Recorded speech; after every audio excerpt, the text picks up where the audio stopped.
Down now. So this is about best practices for competition events. So I want to explain a little bit how we're going to do this and why we're going to do this, because it's going to be a very interactive type of program for today. And we run until 6 p.m.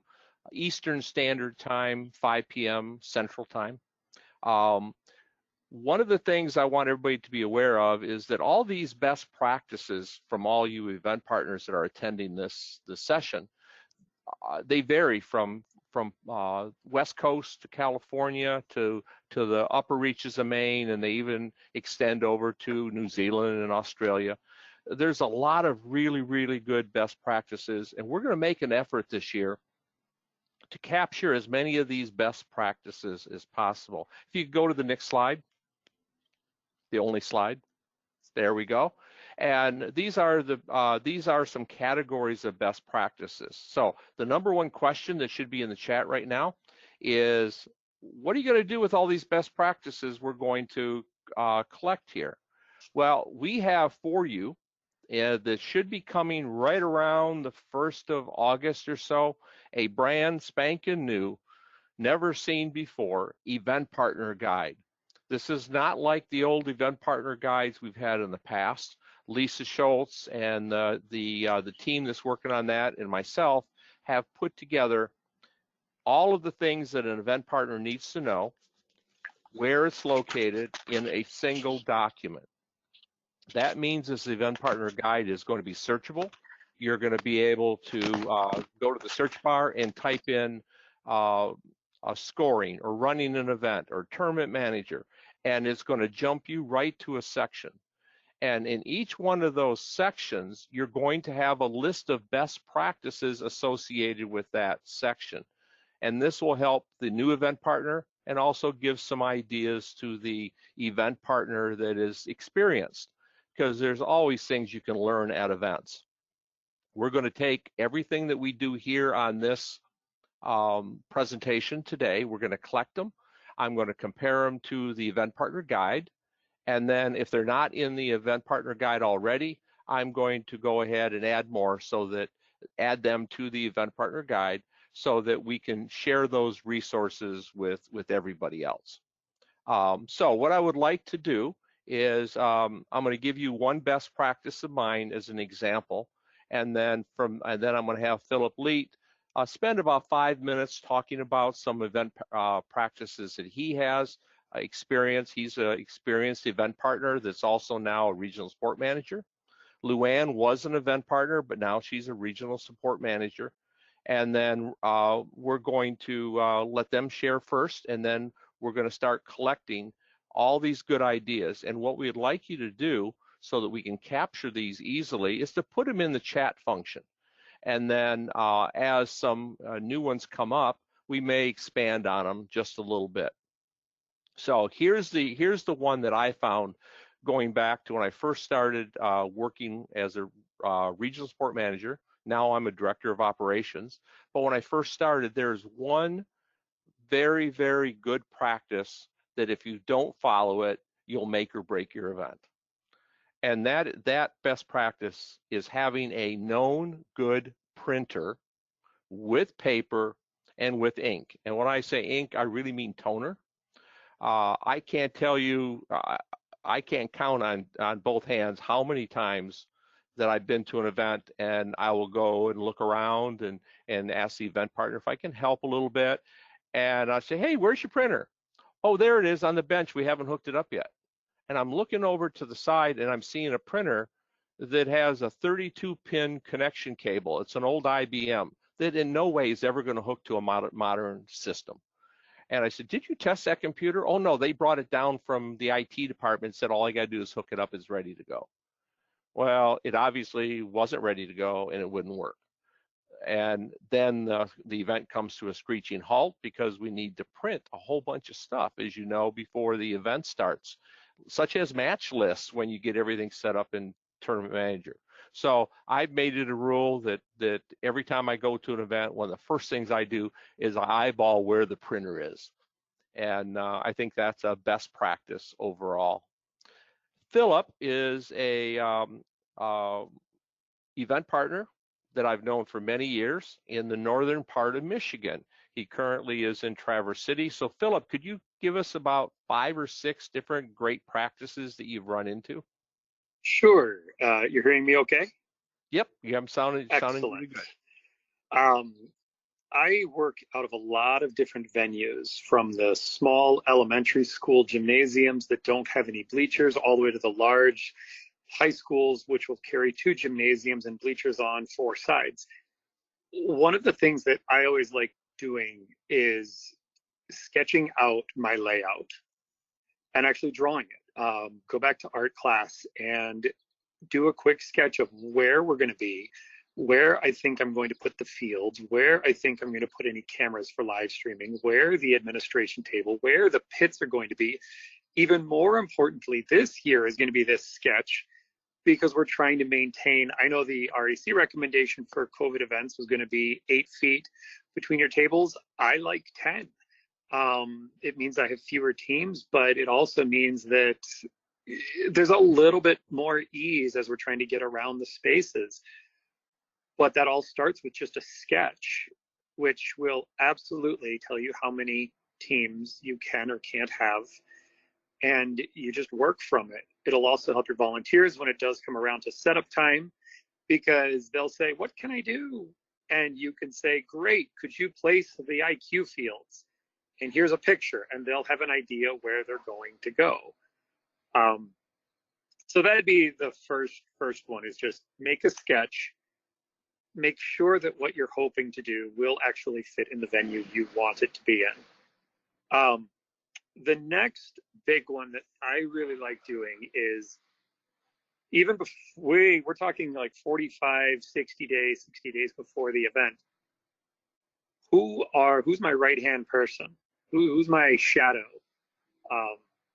I want to know my MC, and I want to know my head referees, because, well, this year we may have actually very very little for MCs to do if we're not having audiences. But your referee and your MC are usually 2 essential people that will keep your event going, and they're going to help with timeline, and they want to see that picture and that layout, and they want to, if they know the rules, if they're certified, life just gets better. And if it's a judged event, you should definitely include your head judge or your judge advisor in that list. Take them out to coffee, have lunch. Don't make it a school meeting; those are boring. Meet with them at a bar in the evening. Go somewhere fun, and let them know that you appreciate them, because your judge advisor, if it's a judged event, your head referee, and your MC are really the 3 people that are going to allow you to just go put out fires. So that'd be the second one. The third best practice is, I would say, is communicate with your teams, and communicate with your teams. What I mean by that, don't be chintzy on the auto reply in robot events. When they sign up for that event, that first email that they get, that should be loaded with great information. Your contact, of course. If you've got a little sketch of your venue, even if it's a rough pencil sketch, put it in there. Get the document, get the video, get that image uploaded. Directions, definitely. Reiterate whatever payment policy you have. Put that in there also. Reiterate a couple bullet points about tracking back to the Robot Events website for cancellation information as being the most common. So just make sure that first email that goes out says more than "thank you for signing up." But then put a reminder in Google Calendar, or whatever your calendar is, 4 weeks out, 3 weeks out, 2 weeks out, and 1 week out. In those, if you put a reminder in Google or in your calendar, you're more likely to send the email. So what might you actually send in those 4 week, 3 week, 2 week, and 1 week emails? Well, one, it's going to make your participants and your teams feel like they're rock stars, and they're going to feel like they have information when they need it, where they need it, because they don't even know what they need a lot of times. 4 weeks out, hey, how you doing? Have you picked your final robot? It's a real general. 3 weeks out, let them know about judging if that's going on. Let them know about concessions. 2 weeks out, definitely. They're going to start thinking about concessions. That's when parents start asking, is there going to be food? 1 week out, reconfirm their parking. How are they loading in? What are the directions? What to do if it's inclement weather? Tell them to go back to the robot events page for most recent information. And that way, they're already in the habit of contacting you or asking you or letting you know. And chances are, if you do that, the questions that they might have asked when they walk in the door will already have been answered, which makes your life easier. So I like communicate emails 4 weeks, 3 weeks, 2 weeks, and 1 week out. And it just makes life easy. So those are my top three, Mike. How'd I do? You did I can real go on well. for hours. I've been to your events. I've seen how they're run, and these are some very, very good things that you do. We've also got helping me with this presentation is Ryan Osweiler. I'll let you do some more introduction on yourself and give us one or two more best practices that you've seen as you attend events and as you host your own events. Yeah, sure. My name is Ryan Osweiler. I'm the RSM for North Carolina. I was a coach and a EP for a long time. I think since 2009, I think is when I got into it. And to kind of piggyback on what Philip said, uh, me and others that I worked with, we were always about the experience. Is this, when people leave this event, is it an event they're going to want to come back to next year? And not just the participants, but the volunteers. I've been to events where, we have, the volunteers are fed well at lunch, some good snacks. But I've also been at events where, the volunteers are just kind of treated like dirt, and, the attendees are, it's just, they're treated as an inconvenience, like they don't matter. So, it doesn't matter if it's a big event or a small event. Is it an equality event that people enjoy themselves? Whether they do well or not, will they enjoy themselves, and will they come back? From an EP standpoint, I always tried to set up a sample event, like in my computer lab when I was when I taught. I always said test, retest, and test again. Set up a sample tournament, run through the electronics, make sure I know, and can teach other people and show them how to work the field electronics, how to do alliance selection, how to do displays, Raspberry Pi, but just to go through all that stuff ahead of time. And I'm not even Friday night, but earlier in the week or the week before, so that Friday night was kind of a dry run that we should know already works, because we all know things come up, and Saturday morning is not a good time to find out that your Raspberry Pis are 2 versions old, or something like that. So always testing those electronics ahead of time. And along with the experience, I think the last thing I want to say is, having not just, treating volunteers well, but having quality volunteers, especially in those key roles, a head judge and head referee, or judge advisor, I should say, referees that know the game. And a lot of times, pulling in those high school kids that used to compete are now in college. If you've gone through the pipeline long enough, those kids can come back and make excellent refs because they know the rules inside and out, because they still stick with it. But for me too, judging is so important, because when I first started out, I was in all the Facebook groups and all the forums, and I'd always read these just horror posts of, these events where judging was messed up, and these, the team that was 20th out of 30 teams won excellence, and just things that were just real kind of out of whack. And I didn't want to be that. I didn't want to be called out in a forum like that. So I always want to make sure, that my judging and my refereeing processes are very, very fine-tuned, very precise, very accurate, so that when people leave, we don't get well, why did this happen? We want to make sure that everything is how it should be. And so again, it goes back to the quality of the event, because when I coached, I went to events where the judging and the refereeing were terrible, whether they be favoring certain teams or just the lack of knowledge. And we didn't go back. Why would you pay money to go back to an event like that? So just keeping the quality of the event itself and the experience is always a very important thing for me. I agree 100%, and I've been to a lot of events over the years, and we've got some phenomenal event partners in this audience that I'm looking at the names of everybody's in here, and I've been to a lot of your events, and they are really, really high quality. And I've been to some other ones that it wasn't that they intended for them not to be high quality events. It was that they didn't plan very well, or they were inexperienced, and that's where your RSM is your best resource to help out the new event partner, to help them, and quite often, if it's available, they will show up to their first event. We've got another RSM on the call here. We got Luann, and Luann is Regional Support Manager.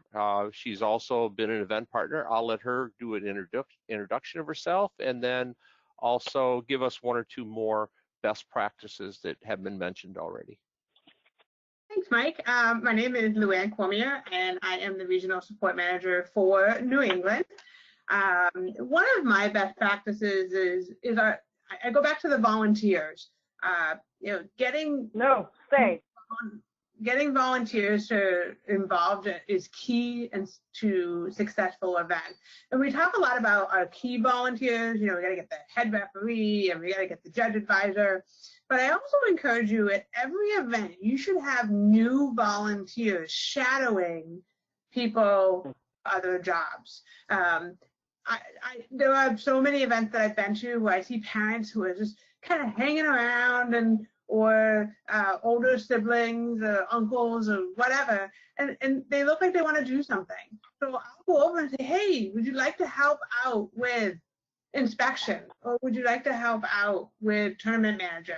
And they go, I don't know what I'm doing. And I go, great, well, let me pair you up with somebody who does, so that at the next event, you can step up. There'll always be training new volunteers. But with that said, a lot of times, like for inspections, what I'll do, especially if I'm at an event and I have a lot of new volunteers, I'm sure you've had events like that. What I'll do is I'll break down the inspection table to smaller chunks. Say, okay, here's how the sizing tool works, and I'll put 2 or 3 people together and say, all your job is to do all the sizing. And then the robot moves down the line, and I'll explain to the next group of, okay, here are the things you're checking for, the sharp edges and things that don't belong on the robot. And then I show them how to do that. And then I move it down. That way, you don't take a brand new volunteer and they go, okay, you have to complete inspection. I can take anybody and say, here's how to use a sizing tool. So my biggest tip is always looking for volunteers.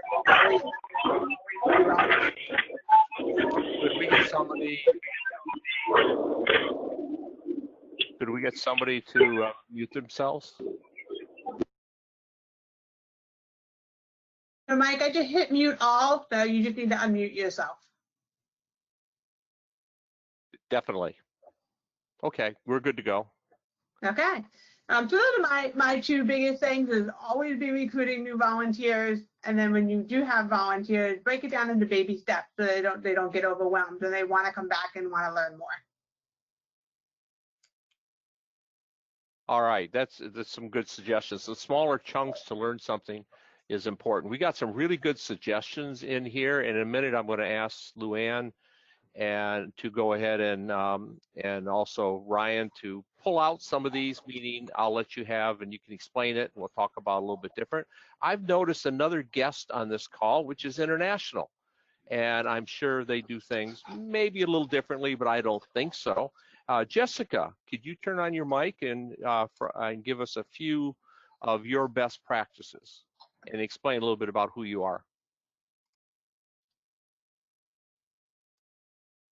Have you got me? Yes. Beautiful. Well, good morning, good afternoon from Australia. I am Jessica and I am the RSM for Australia and New Zealand. I'm fairly new to the role, I would say, just having surpassed 12 months. And look, we do try to align ourselves quite well with US practices, but what are some things I could share?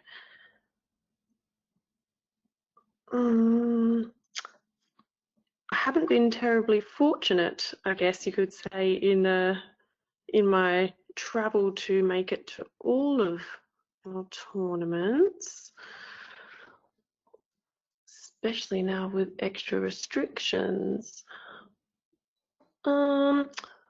come back to me in a few moments if you don't mind, and I will have something to share.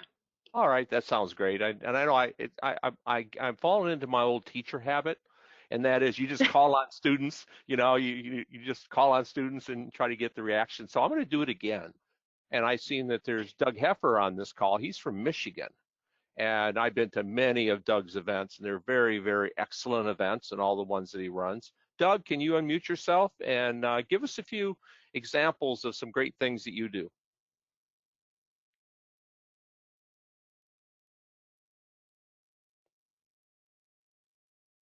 I know he's here.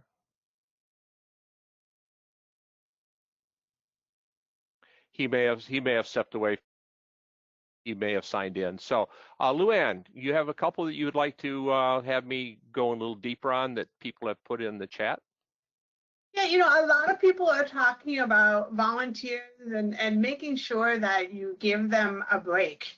I'm sure every single one of us has worked a day where we haven't had a break. So, Ryan, what kind of things do you do in your event to make sure that your volunteers get breaks? I think I responded to Chris that same thing. I was a first event partner a long time ago. We experimented with having skills running through lunchtime, as a way to get teams to get their skills run. But then we realized, oh wait, they didn't have a lunch break, and then there's no one qualified to come in. One of my rookie mistakes years ago, you live and learn, but having a designated lunch break and a shutdown period for everybody is really important. I mean, everyone needs a break. Doesn't matter if they're on their feet all day or if they've been sitting behind the computer. It doesn't matter. Everyone just needs that time to decompress and to socialize. And but just to definitely build in even a half hour is a little too short. I like to do 45 minutes. I think it's a good time, not too short, not but you gotta put that in the agenda and stick to it. Yeah, again, if we have the support of great event partners, all of that makes the event a little bit easier. I'm going to throw a sort of a best practice in here, and after I get done with this, I think some light bulbs are going to go off, and people are going to say, hey, maybe I can do this. And that is, I've had a couple events here in Michigan that you always need resources to support your event, to pay for some of the things. You don't want to overburden the teams too much with the cost of registration. And specifically what they did was they went to the local car dealership that they have just around the corner from the school, and they asked them for support. And the local car dealership cut a deal with them in that if they could park 2 cars outside in the parking lot with their signs on it, they would give them $500 each for parking a car there for the day. And of course, they pulled the high-end Corvettes, and they had a salesperson there. And while they didn't take them for rides around the parking lot like everybody wanted, the kids got to sit in a high-end car, and the event partner made $1,000 donation to his program that helped pay for some of the niceties that you do at the event. And I found out later that car dealerships have they're mostly all private owned, and they have discretionary funds that are regulated that they need to spend on community services. And so that's a real good way to do it. And in Michigan, they also, and Doug knows this, the credit unions are required by Michigan law to also engage in community efforts. And a credit union is a really, really good thing, because at the state championship, Philip can tell me about this because he did it. Philip, tell us about your banners that you had from the local credit unions.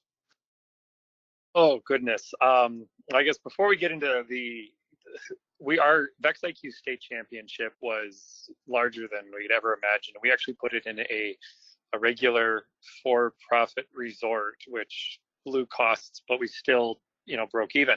But before we get to that one, again, go back to that Google Calendar timeline. Put in there when you plan on sending out those press releases. You don't have to be an author and write your own, because if you go to the event page on Robotics Education, the REC has some pretty decent templates. And while they don't fit my style, it's a great template. You can then tweak it, word it. But again, you can thank those potential sponsors in there, and you can shout it from the rooftops for your school. And at that point, whether or not the media actually shows up at the event, at that point doesn't really matter, because the school or the school paper, well, they can print your press release too, and they know that it's gone out. Again, put those reminders in your calendar about when you actually want to do some stuff like that. But what we ended up doing, we created a sort of what I call like photo wall, because we ran, I don't even know, like 24 or 25 events last year. We had what we called some a whole season, and we went to a larger banner company. So we ended up with 3 6 or 7 foot wide by 5 foot tall banners that were dedicated, full of different sponsors who helped us out. And of course, they shouted last year's IQ game from it with the intention that the kids are gonna, stand in front of it. And we then, at the end of the event, playing to that whole student experience piece that Ryan was touching on. If you help the kids know how they're going to, where they're going to come from to pick up their trophy and that award, and you can celebrate that moment, and then you can have almost your stage photographer say, pause, the parents are going to want to get the photo, the kids are going to want to smile. And if you can figure out how to put that banner or any other cool school logo, even just if there's a big mural in your gym, think about your layout and say, can that mural end up in the background of those award photos? And by having your MC help talk the kids through it, yes, it's weird, yes, it's awkward, but that first award will set the tone for all of the others. And then you're going to end up with more media, more photos, more things that you can put out on Facebook, and your school's happier, your sponsors are happier, your parents are happier. The more intentional you can be with how you are sharing out. That I saw in the comments, it's not a one-person show. Absolutely is not. So share out those that help and find your ways to do that. And if you just put it in your calendar, you'll be reminded. It doesn't take much to brainstorm through it. And the REC also has a really, really great event planning guide. There's both a day of checklist and there's a planning before your checklist. You just read through that. I'm not a big advocate of checking boxes, but I do read through it every year at least once, and I make my thoughts about what I want to have a phenomenal event, a phenomenal experience, and I just do a timeline for myself on any event that I'm running. Thanks, Philip. The event that he referenced, the state championship, was in a resort, and it was really cool to be there. The kids liked to be there, and it did turn out real well. And the credit unions had their names all over the banners, and all of that is good stuff. Ryan, was there any other highlights from the list that people are writing up here that we should highlight a little bit more? Yeah, just a couple comments, I think, talking about, EPs that might feel overwhelmed, that they have to coordinate this and go here and do that. And again, when I first hosted my event years ago, I thought I could do it all myself. I have to coordinate this and be in charge of this. And at the end of the day, you can't do that. You have to delegate, and I'm not a delegator. I want to be in control, and that was just hard for me when I first started. But then, and I know Dave Parisi's on the call. He's one of my lead EPs here in North Carolina. But when I walked in here in his first event, he has a team of people that have been with him pretty much since he started. And it wasn't just right away. I mean, you have to build those people, and you go to an event, hey, this person's really interested in doing judging, this person's really good at the techie stuff. But to build those resources around you and have that team of people that, if I host an event, this person's my tech person, this person's my refereeing person, this person's my volunteer coordinator, and to use those resources is huge, to have a team around you like that that's really knowledgeable, and then allows you to step back and be like the best advice I ever got was to be the gracious host. If you're the event partner, you're the host. Even when I coached and I was an event partner, my kids were kind of on their own because I was a host. I had to, answer questions and things like that. But I knew I had a team of people around me as well that could do everything. Even if I had to walk outside the building and be gone for a half hour, they had it under control.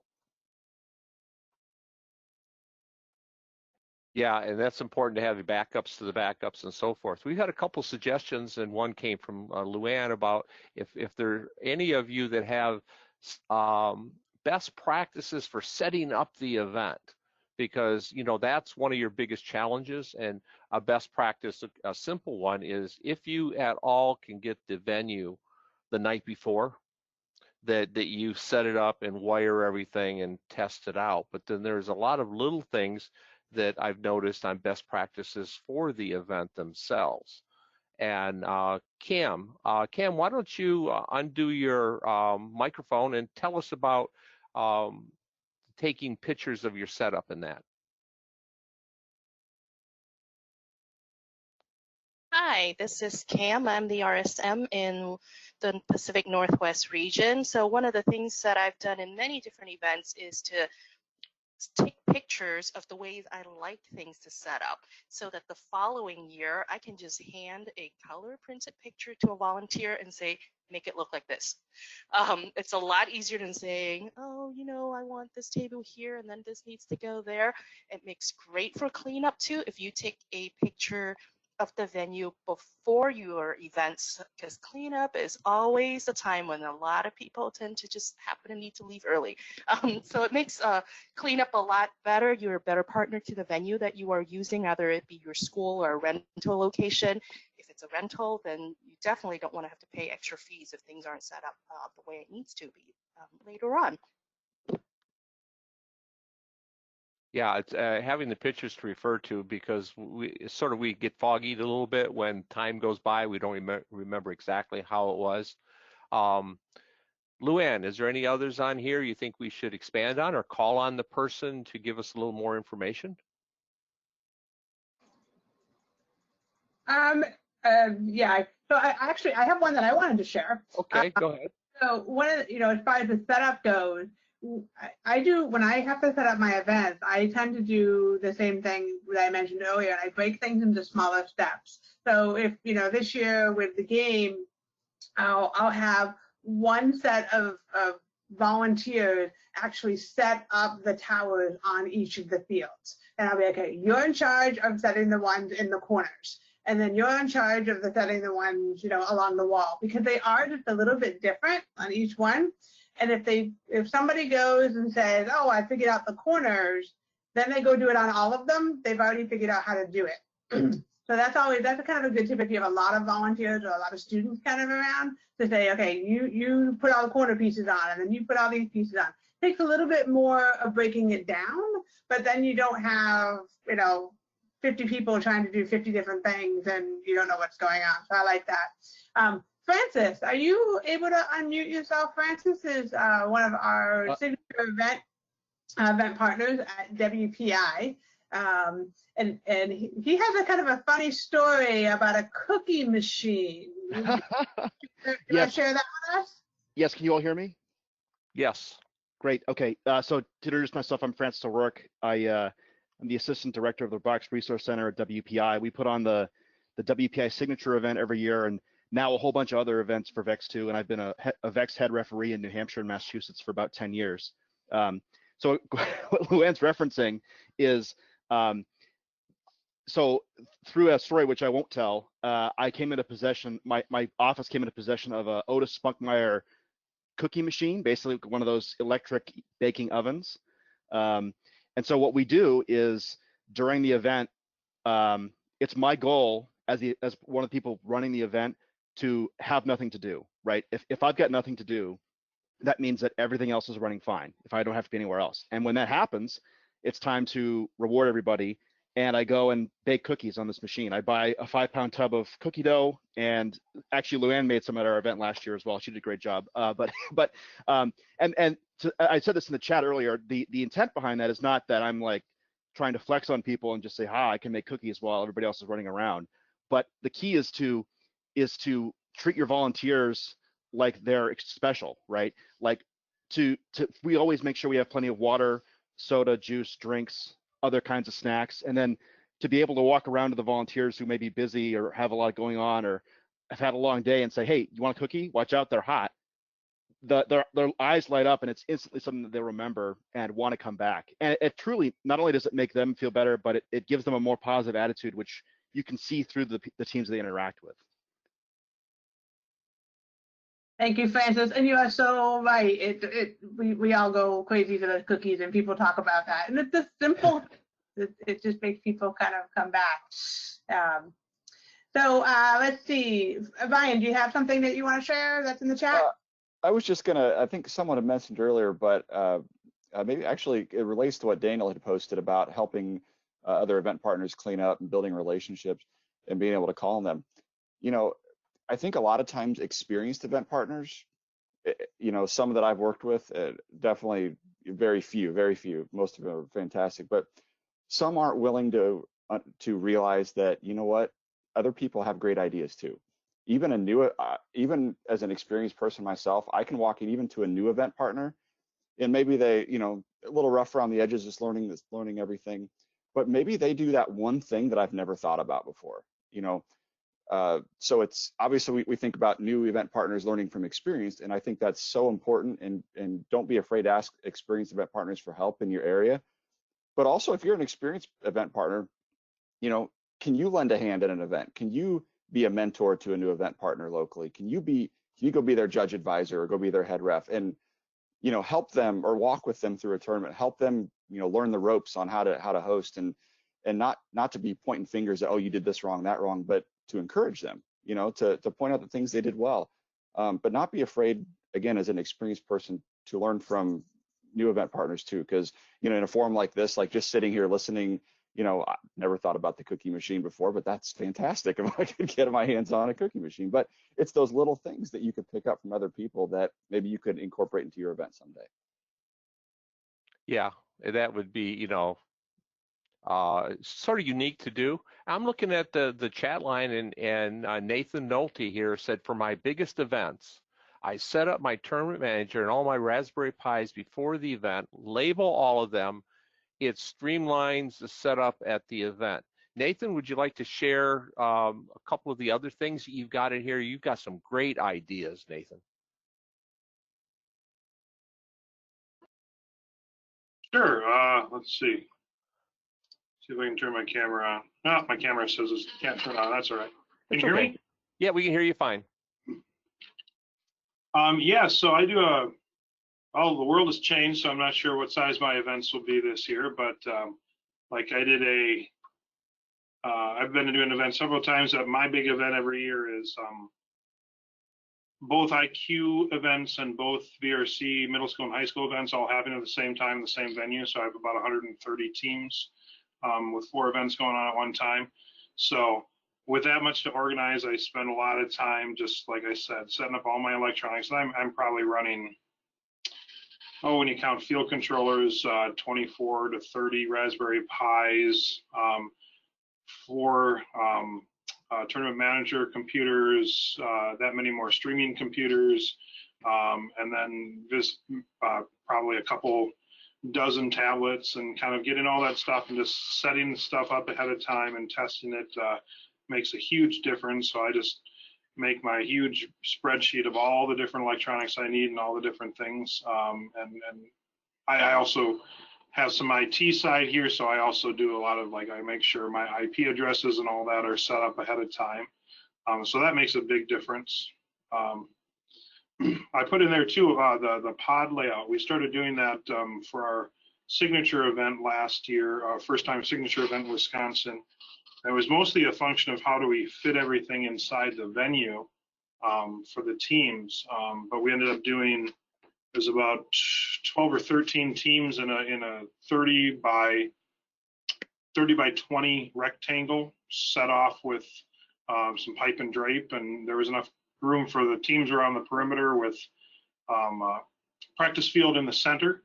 So every team was literally a step away from a practice field for the entire event when they were in their pits, and they really loved that. We used them for skills as well at times. So it really cuts down. I think there's advantage to looking at something like that, even with thinking about trying to limit movement around a facility within social distancing requirements, and maybe rethink not having all your practice fields in one location. Maybe they're assigned to specific groups of teams that could help out with. We did that for our state event as well. So yeah, those are great suggestions. The pods are something that may come in handy this year with all the challenges. We're almost ready to end the call, and I would like to highlight. Yes, go ahead. Oh, I know you can highlight one more thing. I'd just like to make a couple of closing comments. I'm sorry to interrupt you guys. It's Tarek here. I want to thank all the EPs for coming in, because as we move forward in this COVID year, it is you guys that are going to be the ones that make this happen. We recognize the effort. I think almost everybody on our staff has been an EP at one point or another, so we recognize the heavy lifting that you do. I want to thank you for 3 days and tell you that we have enjoyed doing this for you. We also want to thank you for, we realize not everything was as seamless as it should have been, because this was our first year at trying a webinar with 3 different rooms. So we had a learning curve that we had to go along with. But anyways, many, many thanks to you. Thanks for your continued work. We all look forward to working with you in the future. I know that one of the things we've recognized in talking amongst ourselves on the executive staff is that we should have had a closing remarks, and usually we do, where the CEO, Dan Nance, who is on vacation, has a chance just to give you a heartfelt thank you.